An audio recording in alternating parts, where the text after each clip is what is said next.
요셉이 애굽 왕 바로 앞에 설 때에 30세라. 그가 바로 앞을 떠나 애굽 온 땅을 순찰하니 7해 풍년에 토지 소출이 심히 많은지라. 요셉이 애굽 땅에 있는 그 7년 곡물을 거두어 각 성에 저장하되 그 성읍 주위의 발에 곡물을 그 성읍 중에 쌓아두매 쌓아둔 곡식이 바다 모래같이 심히 많아 세기를 그쳤으니 그 수가 한이 없음이었더라. 흉년이 들기 전에 요셉에게 두 아들이 나되 곧 온의 제사장 보디베라의 딸 아스낫이 그에게서 낳은지라. 요셉이 그의 장남의 이름을 므낫세라 하였으니 하나님이 내게 모든 고난과 내 아버지의 온 집을 잊어버리게 하셨도다 하미요. 차남의 이름을 에브라임이라 하셨으니 하나님이 나를 내가 수고한 땅에서 번성하게 하셨다 함이더라. 애굽 땅에 7해 풍년이 그치고 요셉의 말과 같이 7해 흉년이 들기 시작하매 각국에는 기근이 있으나 애굽 온 땅에는 먹을 것이 있더니 애굽 온 땅이 굶주림에 백성이 바로에게 부르짖어 양식을 구하는지라. 바로가 애굽 모든 백성에게 이르되 요셉에게 가서 그가 너희에게 이르는 대로 하라 하니라. 온 지면에 기근이 있음에 요셉이 모든 창고를 열고 애굽 백성에게 팔세 애굽 땅에 기근이 심하며. 같이 봅니다. 각국 백성도 양식을 사려고 애굽 땅으로 들어와 요셉에게 이르렀으니 기근이 온 세상에 심함이었더라. 아멘. 아멘. 기근의 때 하나님의 일하심이라는 제목으로 우리 하나님의 말씀 같이 보도록 하겠습니다. 자, 우리 어린이들, 우리 자녀들, 자, 우리 목사님을 주목하면 좋을 것 같아. 눈을 크게 뜨고 목사님을 반짝반짝한 눈으로 바라보면 할렐루야, 아멘입니다. 자, 우리 하나님은 전쟁을 통해서도 일하시고 기근을 통해서도 일하시고, 그야말로 우리가 하나님 어디 계신가, 우리가 볼 때 하나님 안 계신 것 같아 하는 상황 속에서도 하나님은 여전히 일하고 계십니다. 믿으십니까? 아멘. 그리고 이 하나님의 일하심에는요, 한 가지 분명한 원칙이 있는데요. 오늘 여러분들 제가 이 하나님이 일하실 때 하나님이 어떻게 일하시는지 이 원칙을, 이 원리를 가르쳐 드릴 거예요. 우리가 이걸 알면 정말 하나님 이렇게 일하시지 하고 우리가 살아가는 기준이 됩니다. 하나님은 성품상 이 원리에서 벗어나지 않으세요. 시편 105편을 보면 누구의 시편인지는 모르지만 이스라엘의 역사, 아브라함으로부터 시작해서 광야를 지나 가나안에 이르기까지 그 모든 역사를 이 한 편의 시에 녹여놨는데, 시편 105편 16절을 보면 이렇게 기록을 합니다. 그가 또 그 땅에 기근이 들게 하사 그들이 의지하고 있는 양식을 끊으셨도다. 누구의 이야기일까요? 야곱 가족의 이야기입니다. 하나님이 야곱 가족이 살고 있는 가나안 땅에 기근이 들게 하셨어요. 거기만이 아니라 그 당시 온 땅에 기근이 있었죠. 그들이 먹고 의지했던 양식을 다 끊으셨습니다. 어떻게 살라고? 그러나 그 다음 구절, 하나님의 방법은요, 누구도 생각지 못한 방법이었습니다.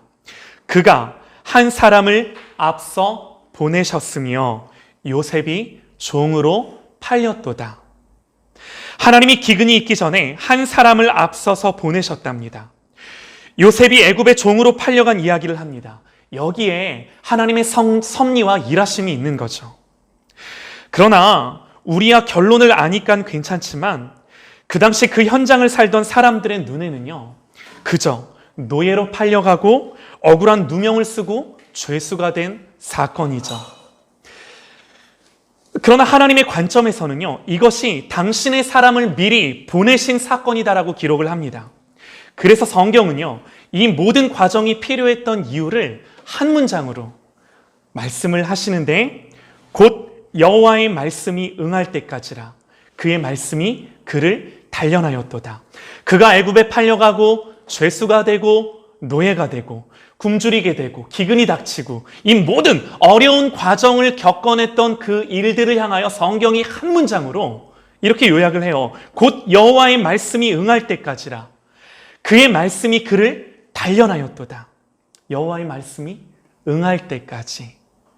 때로는 전쟁 속에서도, 기근 속에서도, 고난 가운데도 우리가 하나님 안 계신 것 같아 하는 그 상황 속에서도 하나님이 일하시는 한 가지 원칙이 있는데요. 그게 뭐라고요? 하나님의 말씀이 응할 때까지. 여기에 불변하는 진리가 있는 겁니다. 여기에 우리가 붙들어야 할 확실함이 여기에 있는 겁니다. 그러니까 전체 하나님의 역사도 그렇고 개인의 인생도 마찬가지죠. 말씀이 응할 때까지. 그러니까 저와 여러분이 해야 될 한 가지 일이 뭐냐면요. 고집 부리고 미련 갖고 하면 여러분 나만 힘듭니다. 시간이 길어집니다. 내려놔야 되는 거죠. 그리고 적극적으로 이 하나님의 선하신 계획을 인정하고요. 오늘 내 삶 가운데 이 하나님의 마음을 아는 자, 하나님의 큰 그림을 보는 자가 됨으로 말미암아 하나님을 신뢰하고 의지하고 하나님을 예배하는 거예요. 모든 순간 그야말로 하나님을 예배하는 거예요. 저와 여러분이 구원받은 하나님의 자녀라면요. 하나님의 이런 일하심의 방법은요. 절대로 여기에서 벗어남이 없으심을 믿으시기 바랍니다. 아멘. 아멘. 하나님 이렇게 일하세요. 말씀이 응할 때까지. 말씀이 응할 때까지. 여러분 창세기에서 가장 많은 분량을 차지하는 인물이 누군지 아십니까? 제가 우리 청년들과는 좀 나눴는데 야곱이에요. 야곱이 창세기 25장에서 태어납니다. 그리고 몇 장에서 돌아가실까요? 창세기 49장에서 돌아가세요. 창세기가 모두 50장까지 있는데 절반인 25장에서 태어나셔서 마지막 장 바로 전장에서 돌아가시니 이 창세기의 절반이 야곱의 인생사 아니면 야곱의 가족사예요. 일단 성경에서요. 분량이 많으면 중요한 겁니다. 야곱이라는 인물이 그렇게 중요한가? 여러분 중요합니다. 왜 중요하냐면 이분이 무슨 신앙의 본이 되고 정말 우리가 이 말씀을 읽으면 야 내가 정말 야곱처럼 살아야겠다 이러시면 안 돼요. 그래서는 안 되겠다라고 하는 교훈을 우리에게 주기 때문에 그야말로 우리들 모습 같아요. 야곱을 보면서 거울 보는 것 같아요. 우리의 모습을 비춰줍니다. 그래서 중요합니다. 성경에 나오는 웬만한 인물들은요. 그래도 어느 정도 시간이 지나면 하나님이 연단하시고 훈련하시고 어느 정도 벼랑 끝으로 절벽 끝으로 몰아가시면 회개하고 돌이키고 변화되고 성화되고 믿음도 견고해지는데 우리가 야곱을 두고 야곱의 이 인생 스토리를 하나님의 말씀을 통해 보게 될 것 같으면 정말로 죽어라 안 변합니다. 끝까지 안 변합니다. 정말 마지막에 가서야 야곱의 그 마지막에 가서야 그 많은 세월 속에서 우리가 말씀을 보면서 느끼는 게 뭐냐면 야 하나님이 이런 분도 이런 사람도 여기까지 인도하셔서 이렇게 만들어내시는구나 라고 하는 감탄사가 절로 나오는 스토리죠. 뭘 말씀드리고 싶으냐면 여러분 하나님이요 포기하지 않으세요. 어떤 인생도 하나님이 절대로 포기하지 않으세요. 그가 구원받은 하나님의 자녀일진데 반드시 개입하시고 역사하시고 만들어 가십니다. 할렐루야. 여기 우리의 소망이 있는 거죠. 그래서 얼마나 감사한지 모릅니다. 그러나 안타까운 게 뭐냐면 하나님이 절대로 포기하지 않으시기 때문에 이렇게 죽어라 안 변하고 끝까지 하나님과 평행선을 그리면요 야곱과 같은 고백을 하게 됩니다. 야곱이 노년에 뭐라고 고백을 하냐면 이렇게 고백을 해요. 야곱이 바로에게 아뢰되 내 나그네 길의 세월이 130년이니이다. 130년 산 거예요. 내 나이가 얼마 못 되니 우리가 봤을 땐 무지하게 많은데 얼마 못 된다라는 기준이 아버지 이삭은 180세까지 살았고 그러니까 자기의 조상들의 연수에 미치지 못한다라는 거죠. 그러니까 내 나이가 130년이니이다. 내 나이가 얼마 못 되니 우리 조상의 나그네 길의 연조에 미치지 못하나 그 다음에 험악한 세월을 살았나이다. 보내었나이다. 우리가 하나님의 마음을 모르면요 끝까지 변하지 않으면요 험악한 세월을 보내게 된다는 사실을 믿으시기 바랍니다. 아멘. 아멘. 언제까지? 여러분 언제까지요? 말씀이 응할 때까지. 말씀이 응할 때까지. 그러므로 여러분 돌이키셔야 합니다. 빨리 돌이켜야 합니다. 말씀 앞에 사는 것이 무엇인지를 깨닫고요. 은혜를 구하며 내 생각과 마음을 하나님 앞에 두어야 합니다. 하나님의 큰 그림을 신뢰하고요. 내려놓는 거예요. 우리 제2자매 지난주 금요일 날 고백했던 것처럼 정말 목사님 저는 제가 죽어야 될 것 같아요. 이게 제2자매의 고백이 아니라 저의 고백이에요. 정말 내가 죽고 내 안에 예수가 살지 않으면 하나님 정말 나를 죽여버리세요. 할렐루야. 너무 험악한 말이에요. 정말 하나님 나를 죽이시고 내 안에 주님이 살도록 나를 만들어 가시는 거예요. 얼마나 감사한지 모릅니다. 할렐루야. 이거예요. 그래서 하나님이 주인이시기에 하나님 앞에서 그 의중을 알고 하나님의 마음을 알아가고 겸비한 자가 될 수 있기를 소망합니다. 이게 너무나 중요합니다. 아멘입니까? 아멘입니다. 오늘 말씀에 그렇게 하나님이 준비하셨던 한 인물이 나옵니다. 요셉입니다. 오늘 말씀은 요셉이 애굽왕 바로에 설 때의 30세라 그럽니다. 나이를 밝힙니다. 그리고 요셉이 형들에게 팔려갈 때 나이도 17살이었다고 정확하게 밝힙니다. 17살에 형들에게 팔려 애굽의 노예가 되고 죄수가 되고 몇 년이 흐른 거예요? 애굽의 총리가 되기까지 13년의 세월이 흘렀습니다. 그렇게 긴 세월이 아닌 것처럼 느껴질지 모르지만 타향에서 종으로 죄수로 살아간 세월은요, 한 해 한 해 결코 짧게 느껴지지 않았을 것입니다. 여러분, 그 당시는요, 누구도, 심지어는 요셉 자신도 이것이 하나님의 말씀이 응하기 위한 시간인 줄 알지 못했어요. 그 누구도. 이 말씀이 응할 때까지라고 성경이 말씀을 하는데, 여러분은 어떤 말씀이 응할 때까지 요셉이 팔려가고 종이 되고 감옥에 갇히는 시간들이 필요했던 걸까요? 어떤 말씀? 그러니까 무슨 말씀이길래? 여러분, 여기서 우리가 하나님이 아브라함에게 주신 말씀을 생각해야 됩니다. 창세기 15장에서 여호와께서 아브라함에게 이르시되 너는 반드시 알라. 내 자손이 이방에서 객이 되어 그들을 섬기겠고 그들은 400년 동안 내 자손을 괴롭게 하리니. 이스라엘 백성이, 아브라함의 자녀들이 이방에서 객이 되고 나그네가 되고 심지어는 그 땅에서 모진 고난과 고초를 겪을 거라고 하나님이 말씀하셨다라는 거죠. 이거 하나님 말씀이기 때문에 반드시 응하는 말씀입니다. 그런데 여러분, 이 말씀이 기분 좋은 말씀인가요? 이방에서 객이 되고 그들을 섬기겠고 그들은 너희를 괴롭히겠고. 여러분, 이 말씀 앞에 하나님 아멘 할렐루야 할 수 있는 그런 말씀입니까? 아니죠. 어려운 말씀입니다. 마음이 어려워지는 말씀, 힘든 말씀이에요. 그런데 여러분, 그럼에도 불구하고 이 모든 말씀의 방향들이 어디 있나? 성경은 우리에게 분명히 약속하기를 이 모든 일의 분명한 목적과 방향이 뭐예요? 하나님의 말씀이 응할 때까지. 결국에는 하나님의 그 계획하심이 온전히 이루어질 때까지가 이 말씀의 목적과 방향이에요. 그걸 향해 가는 거예요. 여러분, 우리는요, 하나님의 말씀을 통해 이걸 보는 사람입니다. 여기서 우리가 한 가지 사건을 생각해 봤으면 좋겠는데요. 우리가 잘 아는 사건. 사실 요셉은요, 애굽으로 팔려갔지만 그래도 나름 괜찮았습니다. 바로의 경호를 맡았던 이 고위직에 있었던 시위대장, 경호대장이었던 보디발의 집에 팔려가는데 그 집에서 그냥 종으로 살았던 것이 아니라 어찌나 총명하고 지혜로웠던지 그 집안의 모든 일을 맡아서 관리하고 그 모든 사물을 보는 그냥 보통 종은 아닌 거죠. 그런 역할이었어요. 그러다가 어느 날 이 보디발의 아내가 요셉을 유혹합니다. 그런데 안 통하니까 돌변하죠. 자기 남편에게 거짓말을 합니다. 당신이 데리고 온 히브리 종이 나를 희롱하려고 내 방에 들어왔나이다. 내가 소리를 지르자 자기 옷을 내 곁에 벗어두고 달아났나이다. 세번역 성경이에요. 여러분, 이 아줌마가 왜 이랬을까요? 누가 봐도 억울하죠. 누가 봐도 억울합니다.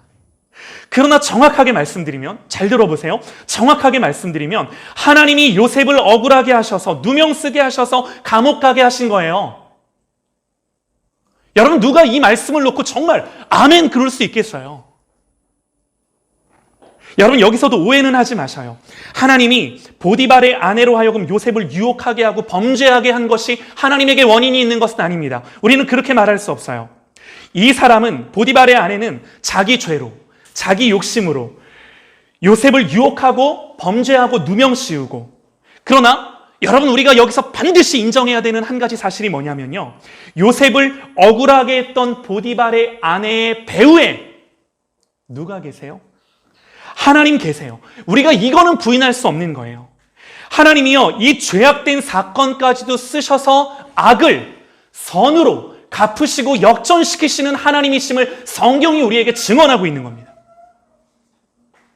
여기서 그럼 우리가 죄 지어도 괜찮겠네, 하나님 어차피 선으로 바꾸실 테니까, 여러분 이렇게 말할 수는 없는 거죠. 여러분 우리가 고작 이런 역할로 쓰임받기를 원하십니까? 우리가 악한 일을 할 때 결국에는 하나님이 통치하고 다스리시기 때문에, 때로는 애굽의 바로왕처럼, 여러분 그도 하나님께 쓰임받은 사람입니다. 그러나 자기의 고집과 완고함과 완악함을 가지고 하나님께 쓰임받은 사람이에요. 우리는 역사 속에서 그렇게 쓰임받을 수 없는 거죠. 어떻게 그걸 우리가 원할 수 있겠습니까? 그럴 수는 없는 거죠. 그래서 여러분 보세요. 하나님 안에서 일어나는 모든 일들, 그야말로 하나님 안에서 내 과거에, 현재에, 앞으로도 마찬가지입니다. 우리가 주님 안에서 이 하나님의 통치와 하나님의 주권과, 오늘 말씀 잘 기억하셔야 돼요. 하나님의 말씀이 응할 때까지 이 하나님의 일하심 속에서 우리 가운데 일어나는 모든 일들은 아무리 억울하고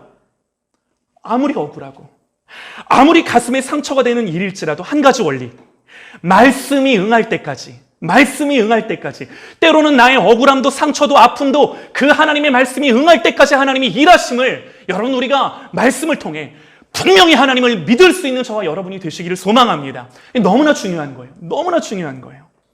그러니까 우리는 말씀을 보면서 하나님이 이렇게 일하시는 걸 봐야 되는 겁니다. 바로의 꿈도 마찬가지입니다. 바로의 꿈. 바로가 꿈을 꾼 것은요, 이제 하나님의 때가 된 겁니다.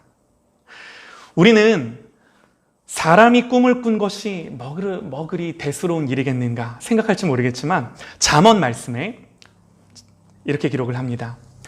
왕의 마음이 여호와의 손에 있음이 마치 본물과 같아서 그가 임의로 인도하시느니라. 여러분 본물이 뭐냐면요, 우리가 강에 볼을 설치하잖아요. 강에 볼을 설치하면 가뭄이 왔을 때도 그 물을 저장해 두었다가, 그러니까 내 맘대로 쓰는 겁니다. 그러니까 이 강물이 흘러 지 맘대로 가는 것이 아니라 볼을 만들어 놓으면 그 강물을 내가 컨트롤하고 내가 임의대로 사용하고 싶을 때 사용하는 거예요. 근데 오늘 성경이 뭐라고 말하냐면, 왕의 마음이 여호와의 손에 있음 같은데 어떻게 있는 것 같냐면 마치 본물 같다라는 거예요. 그래서 임의로 인도하시느니라. 바로의 마음이 하나님 손에 있는 본물과 같은 거죠. 하나님은 바로의 꿈을 꾸게 하시는데 본물처럼 움직이시는 겁니다. 하나님이 그렇게 움직이신 바로의 꿈은 그냥 꿈이 아닌 거죠.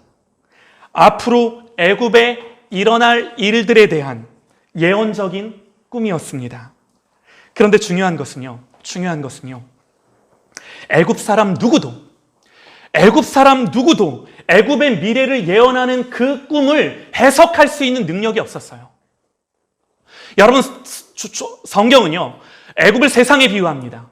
이렇게 표현해도 좋을 것 같아요. 세상 사람 누구도 세상에서 일어날 일들을 알지 못하는 거예요. 여러분 누구만 압니까? 오직 하나님의 사람만, 오직 하나님의 말씀이 있는 사람만, 이 세상에 속하지 않은 사람만 세상에 일어날 일을 아는 거예요. 시편 말씀에 여호와의 친밀하심이 그를 경외하는 자들에게 있으며, 너무 아름다운 말씀이죠. 여호와의 친밀하심이, 하나님이 누구를 친하게 가까이 하시느냐? 그를 경외하는 자들에게 있으며, 그리고서 하시는 말씀이 그의 언약을, 그의 하실 일들을 그에게 보이시리로다. 또 하나님은 소돔과 고모라의 심판을 앞두고 아브라함에게 분명히 말씀하세요. 내가 하려는 것을 아브라함에게 숨기겠느냐? 그러면서 소돔과 고모라를 향하여 아브라함으로 하여금 뭐하게 하세요? 기도하게 하세요. 여러분 이것은 바벨론의 느부갓네살 왕 때도 마찬가지였죠. 갈대아의 지혜자들, 점술가들은 아무도 알지 못했습니다. 오직 다니엘만 이 모든 것을 알고 해석할 수 있는 능력이 있었습니다. 사랑하는 여러분, 이건요 너무나도 자명한 일입니다. 세상이 어떻게 시작되었고 앞으로 세상의 마지막이 어떻게 끝날지를 여러분, 하나님을 믿는 우리에게 알려주셨어요. 하나님이 지으신 세상을 하나님이 어떻게 통치하시고 어떻게 다스리시고 앞으로 하나님이 이 땅 가운데 당신이 만드신 피조 세계를 통해 하고자 하시는 그 하나님의 목적과 하나님의 모든 의도와 방향들을 하나님의 말씀을 통해 당신의 백성들이 모르기를 원치 아니하시고 알려주신 겁니다. 알려주셨어요. 여러분, 어떻게 해요? 하나님이 일하시는 한 가지 원리가 뭐라고요? 절대 불변하는 원리. 오직 하나님의 말씀이 응할 때까지. 하나님의 말씀이 응할 때까지. 여러분, 누가 지혜로운 사람입니까? 하나님의 말씀이 응할 때까지라는 이 말씀 앞에 누가 지혜로운 사람이에요? 누가 앞으로를 내다볼 수 있는 지혜와 지식을 가진 사람입니다. 말씀을 아는 사람이에요. 아버지를 아는 사람이에요. 이 사람이 앞으로 1년, 5년, 10년 영원을 내다보는 사람이라고 성경은 우리에게 가르쳐 주는 겁니다. 그래서 우리는요, 이 모든 이 시대적인 일들을 보면서 철저하게 하나님의 말씀을 통해 하나님의 계획과 하나님의 일하심을 추적할 수 있는 것입니다. 여러분, 이것들이 얼마나 멋진 일입니까? 그러면서 주님을 바라보고 기대하는 것이 얼마나 감사한 일입니까? 모든 사건들 속에서, 모든 역사 속에서 말씀이 응하는 일들을 보는 겁니다. 하나님의 통치와 하나님의 주권이 있음을 보는 겁니다. 하나님은요, 절대로 하나님의 자녀들이, 하나님의 백성들이 이걸 모르기를 원치 않으세요. 요셉은 바로의 꿈을 통해 하나님의 일하심을 봅니다. 그래서 47절부터요, 오늘 말씀 47절부터 제가 읽어드릴게요. 7해 풍년에 토지 소출이 심히 많은지라. 요셉이 애굽 땅에 있는 그 7년 곡물을 거두어 각 성에 저장하되 각 성읍 주위의 밭을 곡물을 그 성읍 중에 쌓아둔 곡식이 바다 모래같이 심히 많아 세기를 그쳤으니 그 수가 한이 없음이었더라. 바로의 꿈을 통해 보여주셨던 것처럼요, 7년 동안 이 전무후무한 풍년, 그야말로 그냥 풍년이 아니라 대풍년이 7년 동안 계속됐어요. 곡식을 걷어서 창고를 만들어 쌓아두는데 세다 못 셀 만큼 어마어마한 양을 거두어 드립니다. 그러나 여러분, 53절부터요, 애굽 땅에 7해 풍년이 그치고 요셉의 말과 같이 7해 흉년이 들기 시작하매. 사랑하는 여러분, 우리가 이 말씀을 통해 한 가지만 놓치지 않았으면 좋겠습니다. 한 가지만. 성경은요, 지금의 때를 가리켜 이렇게 말씀하세요. 보라, 지금은 은혜 받을 만한 때요. 보라, 지금은 구원의 날이로다. 하나님이 이 말씀을 대하는 우리를 가리켜 보라, 지금은 은혜 받을 만한 때요, 지금은 구원의 날임을 선포합니다. 고린도후서 6장 2절의 말씀이에요. 이 땅의 모든 역사 속에서 현재의 은혜의 시대에 구원받은 사람들이, 다시요, 이 땅의 모든 역사 속에서 현재 이 시대를 어간하여 현재의 은혜의 시대에 구원받은 사람들이 이전에 모든 시대에 구원받은 사람들보다 훨씬 많다는 것은요, 여러분, 자명한 사실입니다. 아브라함 이후 기껏해야 여러분 구원받은 사람들이 누굽니까? 기껏해야 한 가족, 기껏해야 한 민족이었어요. 심지어 예수님이 이 땅에 오셨을 때 주님이 승천하시고 성령님의 오심을 기다렸던, 예수님이 살아계실 때 많은 무리들이 예수님을 따라다니기는 했었죠. 그러나 예수님 부활하시고 승천하실 때 예수님 주변에 마지막까지 주님의 약속을 붙들고 기도했던 무리들이 몇 명이나 되나요? 성경 분명히 가르쳐줘요. 120명이었다라고 말합니다. 그러나 그 이후 이러한 이전의 모든 시대와는 달리 누구라도 인정할 수밖에 없는 이 추수의 때를, 여러분, 이 추수의 때를 보내는 것이 우리의 역사 속에 일어나고 있는 자명한 사실들이라는 거죠. 할렐루야. 여러분, 이것들을 우리가 역사를 통해 볼 수 있기를 원합니다. 여러분, 바울이 로마서에서 이렇게 말씀합니다. 형제들아, 너희가 스스로 지혜 있다 하면서 이 신비를 모르기를 내가 원하지 아니하노니. 무슨 신비일까요? 이 신비는 이방인의 충만한 수가 들어오기까지 라고 말씀해요. 이방인의 충만한 수가 들어오기까지. 이스라엘 밖에 있던 이방인의 충만한 수, 하나님을 모르던 하나님 밖에 있던 자들이 이제는 하나님을 향하여 돌이키는 때에 대하여 말씀하고 있는 것입니다. 이것이 성경이 마지막 때를 상징적으로 말씀하고 있는 성경의 증언이에요. 여러분, 예수님이 친히 뭐라고 말씀하셨나요? 이 천국 복음이 모든 민족에게 증언되기 위하여 온 세상에 전파되리니, 온 세상에 복음이 전파되리니 그제서야 끝이 오리라. 이게 비밀도 아니에요. 대놓고 말씀하셨어요. 뭐 이게 비밀인가요? 너무나도 분명하게요. 모든 민족에게 복음이 전파되는 것을 종말의 상징, 마지막 때의 일로서 예수님이 말씀하셨다라는 거예요. 여러분, 공통점이 뭔가요? 이 말씀에서 기록하고 있는 마지막 때의 공통적인 모습, 가장 분명한 모습이 뭐냐면요, 모두 다 풍년과 추수의 이미지로 성경은 우리에게 가르쳐주고 그려내고 있습니다. 그러면 이제 우리가 주목할 게 뭔가요? 애굽 땅에 7해 풍년이 그치고 요셉의 말과 같이 7해 흉년이 들기 시작하며, 여러분, 이것이 그냥 과거에 있었던 일이 아니라 오늘 우리에게 주시는 하나님의 교훈과 말씀입니다. 여러분, 오해하지 마세요. 제가 풍년의 때가 지나갔다라고 말씀드리는 거 아닙니다. 추수의 때가 그쳤다라고 말씀드리는 거 아닙니다. 아직도 구원의 때요, 은혜 받을 만한 때요, 추수의 때인 줄 믿으시기 바랍니다. 아직도 예수님의 이름이 만방에 증거되어야 할 때고 많은 영혼들이 그 이름을 듣고 돌이켜야 할 때인 것입니다. 할렐루야. 이것이 우리의 사명이죠. 사명이죠. 그러나 여러분, 7해 풍년이 풍성한 영적 추수가 거두어지는 현재의 은혜의 시대를 가리키는 것처럼 7해 풍년이 우리에게 비유하여 가르쳐주기를 현재의 은혜의 시대를 비유하며 가르쳐주는 때였다라고 한다면, 7해 흉년을 우리는 말씀을 통해 보면서 앞으로 올 시대를 바라보는 것이 성경의 지혜입니다. 여러분, 계시록 말씀을 대하며 계시록 3장 10절, 이걸 제가 다 말씀드릴 수가 없어요. 한 절 보면은 계시록 3장 10절에 이렇게 기록합니다. 이는 장차 온 세상에 임하여 땅에 거하는 자들을 시험할 때라.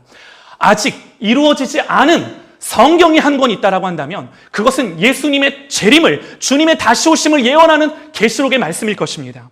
그 아직 이루어지지 않은, 앞으로 이루어질 계시록의 말씀이 우리에게 증언하기를, 이는 장차 온 세상에 임하여 땅에 거하는 자들을 시험할 때에 대해서 분명히 우리에게 예언하고 가르쳐주고 있는 거죠.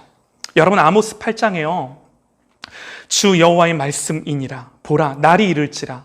내가 기근을 땅에 보내리니 양식이 없어 주림이 아니며 물이 없어 가람이 아니요 여호와의 말씀을 듣지 못한 기갈이라. 사람들이 이 바다에서 저 바다까지, 북에서 동쪽까지 비틀거리며 여호와의 말씀을 구하려고 돌아다녀도 얻지 못하리니. 에이, 설마 그러겠어? 여러분, 이것이 이럴 수 있는 말씀이겠습니까? 이것이 흘려들어야 할 말씀이겠습니까? 그렇지 않은 거죠. 그렇지 않습니다. 여러분, 이 말씀을 들으면 두려우신가요? 그것은 우리 아버지의, 하나님 아버지의 의도가 아니십니다. 오늘 말씀이 우리에게 주는 메시지는요, 우리는 설령 기근의 때에라도, 시험의 때에라도 하나님의 일하심을 보는 자들입니다. 어떻게 일하심? 말씀이 응할 때까지 쉬지 않으시는 하나님, 말씀이 응할 때까지 포기하지 않으시는 하나님. 우리가 한 번 더 54절 말씀을 보면요, 요셉의 말과 같이 7해 흉년이 들기 시작하매 각국에는 기근이 있으나, 같이 한번 볼까요? 애굽 온 땅에는, 시작, 애굽 온 땅에는 먹을 것이 있더니. 요셉의 말과 같이 7해 흉년이 들기 시작했지만 모든 나라와 모든 민족들 가운데는 기근이 있으나 애굽의 온 땅에는 먹을 것이 있더니. 애굽의 온 땅에는 먹을 것이 있더니. 기근이 있었지만요, 애굽에는 먹을 것이 있었답니다. 여러분, 애굽에는 왜 먹을 것이 있었을까요? 요셉 때문에. 물론 하나님 때문이죠. 그러나 오늘 이제 성경이 가르쳐주는 하나님의 방법은 철저하게 이제 요셉이니까 요셉 때문에 라고 우리가 표현해 볼 수 있는데, 하나님이 앞서서 보낸 그 사람 때문에, 여기에 우리의 싸움이 있습니다. 여러분, 우리가 뭘 가지고 싸울까요? 뭘 가지고 남은 때를 살아갈까요? 뭘 가지고 그리스도 예수의 다시 오시는 때를 바라보며 이 땅을 지낼 수 있을까요? 이방 왕인 바로는요, 요셉에게 이렇게 이야기를 합니다. 요셉이 자기의 꿈을 해몽하고 해석하는 걸 다 듣고 나더니 요셉에게, 요셉아, 이와 같이 하나님의 영에 감동된 사람을 우리가 어찌 찾을 수 있으리요? 하고 요셉에게 이르되, 하나님이 이 모든 것을 내게 보이셨으니 너와 같이 명철하고 지혜 있는 자가 없도다. 뭐예요? 너는 하나님의 영에 감동된 사람이다. 그리고 야, 내가 보니까 하나님이 이 모든 것들을 너에게 보여주셨구나. 너는 이 모든 것들을 지혜롭게 보는 자구나. 라고 이방 왕이 요셉을 보며 말했다라는 거죠. 사랑하는 여러분, 요셉만 그럴까요? 요셉만 특별히 그 시대에 하나님의 영에 감동된 사람이라고 하셨을까요? 그렇지 않죠. 어떻게 그런, 하나님, 여러분, 예수님이 십자가에 달려 죽으심으로 말미암아 그토록 성령 주시겠다고 말씀하세요. 예수님 오죽이나 하셨으면 너희가 악할지라도 좋은 것을 자식에게 줄 알거든 하물며 너희가 하늘 아버지께 구하는 자에게 성령을 주시지 않겠느냐 라고 말씀하시며, 어찌하여 성령을 너희에게 주시지 않겠냐고 예수님이 반어법을 사용하셔서 표현하시며 말씀하시는 거죠. 여러분, 요셉만 그런 게 아니에요. 하나님이 이 모든 것을 내게 보이셨다라고 말하는데, 여러분, 요셉은요 그저 꿈을 듣고 꿈을 해석했을 뿐입니다. 여러분, 우리는 어떤가요? 요셉과는 너무나 다릅니다. 너무나도 분명한 기록되어진 하나님의 말씀을 우리 손에 쥐어주시고 우리 눈에 보이게 하시고 우리 귀에 들려주시는 하나님이세요. 꿈과는 비교할 수 없는 하나님의 계시와 말씀으로 우리에게 들려주시고 보여주시고 알게 하는 시대를 저와 여러분이 살고 있는 것입니다. 요셉을 기근 앞에서 앞서 미리 보내셨다라고 말씀하시는데, 여러분 마찬가지죠. 주님이 이 땅에 다시 오시기 전에, 예수님이 이 땅에 다시 오시기 전에 여러분도, 저와 여러분도 먼저 주님 앞서 보내셔서 세례 요한을 그렇게 하신 것처럼 이 땅을 살고 있는 저와 여러분은 주님이 이 땅에 다시 오시기 전 먼저 주님 앞서 이 땅을 살게 하시고 보내셔서 믿음 가지고 살게 하셔서 앞서 보내신 사람인 줄 믿으시기 바랍니다. 이것이 저와 여러분의 정체성이죠. 여러분, 요셉이 풍년의 때에 양식을 준비했습니다. 성경은 우리에게 이렇게 동일하게 권면합니다. 이사야 55장 6절에 너희는 여호와를 만날 만한 때에 찾으라. 가까이 계실 때에 부르라. 보라, 지금은 은혜 받을 만한 때요. 보라, 지금은 구원의 날이로다. 온 땅에 기근이 있을 때 요셉으로 인해 애굽에 양식이 있었을 뿐만 아니라, 여러분, 그 요셉이 어떻게 하나요? 곳간의 문을 엽니다. 창고의 문을 엽니다. 그리고 그 양식을 나누어주는 자가 됩니다. 온 나라와 민족과 열방을, 자기 가족들뿐만 아니라 나라와 민족과 열방의 주변 모든 나라들을 살리는 자가 됩니다. 여러분, 한 가지만 기억하십시다. 이 말씀하고 제가 마칠게요. 경멸과 배척을 당했던 히브리 노예예요. 노예였고 죄수였고 그가 형들에게 미움을 받고 팔려가야만 했습니다. 그러나 그랬던 그가 나라와 민족과 열방과 가족을 살리는 하나님의 도구가 되는데요. 여러분, 우리가 이 말씀을 대하며 누구를 봐야 되냐면 예수 그리스도를 봐야 돼요. 멸시와 천대를 당하셨고 자기 민족에게, 자기 동족에게 버림을 당하셨고 사람들에게 죽임을 당하셨고, 그러나 그분이 우리 구주가 되셨고 천하에 구원받을 만한 다른 이름을 주신 이름이 없고 오직 주님의 이름만 우리에게 주셨음을, 요셉이 그 당시 그렇게 하나님께 쓰임받았던 것처럼 오늘 이 시대에 주님이 우리에게 그런 분임을 오늘 우리는 이 말씀을 통해 보는 거죠. 바로는요 자기의 인장 반지를 빼어 요셉의 손에 끼웁니다. 그에게 세마포 옷을 입히고 금사슬을 목에 걸어주고 자기가 타던 버금수레에 그를 태웁니다. 그를 높입니다. 무리가 그 앞에서 소리를 지르기를 엎드리라 하더라. 바로가 그에게 애굽 전국을 총리로 다스리게 하였더라. 요셉을 높여요. 여러분, 하나님의 말씀에 뭐라고 기록을 합니까? 그는 근본 하나님의 본체시나 하나님과 동등됨을 취할 것으로 여기지 아니하시고 오히려 자기를 비워 종의 형체를 가지사 사람들과 같이 되셨고 사람의 모양으로 나타나사 자기를 낮추시고 죽기까지 복종하셨으니 곧 십자가에 죽으심이라. 이러므로 하나님이 그를 지극히 높여 모든 이름 위에 뛰어난 이름을 주사 하늘에 있는 자들과 땅에 있는 자들과 땅 아래에 있는 자들로 모든 무릎을 예수의 이름에 꿇게 하시고 모든 입으로 예수 그리스도를 주라 시인하여 하나님 아버지께 영광을 돌리게 하셨느니라. 여러분 기억하십시다. 우리 주님이 우리를 이 땅에 먼저 믿는 자로 세우시고 보내셨어요. 그리고 중요한 게 뭔가요? 우리를 향하여 그리스도의 몸으로 당신과 손과 발로 이 땅을 살아가게 하셨다라는 것입니다. 우리를 손과 발로 이 땅에 살게 하기 위해 남겨두신, 이 땅에 우리를 먼저 앞서 보내주신 이유가 그거예요. 다가올 기근의 때에, 여러분 정말 이 시대를 보면요, 경제적으로도 많이 어려운 때입니다. 많은 미래학자들, 많은 사회학자들 앞으로 변화될 세상에 대하여 이야기하는 것을 여러분 우리는 책을 통해, 뉴스를 통해, 신문을 통해, 인터넷을 통해 듣고 보고 알 수 있는데요. 여러분 그보다 더 확실한 것, 우리 하나님의 말씀이 영적으로 기갈한 때, 영적으로 뿐만이 아니라 우리의 모든 영적인 것들, 윤리와 도덕적인 것들, 우리의 심령에 있는 그 모든 하나님의 그 뜻에 부합되지 않는 것들이 창궐하는, 그야말로 사랑이 식어지고 죄악이 관영하는 시대가 올 것을 하나님의 말씀은 우리에게 가르쳐 주고 있는 거죠.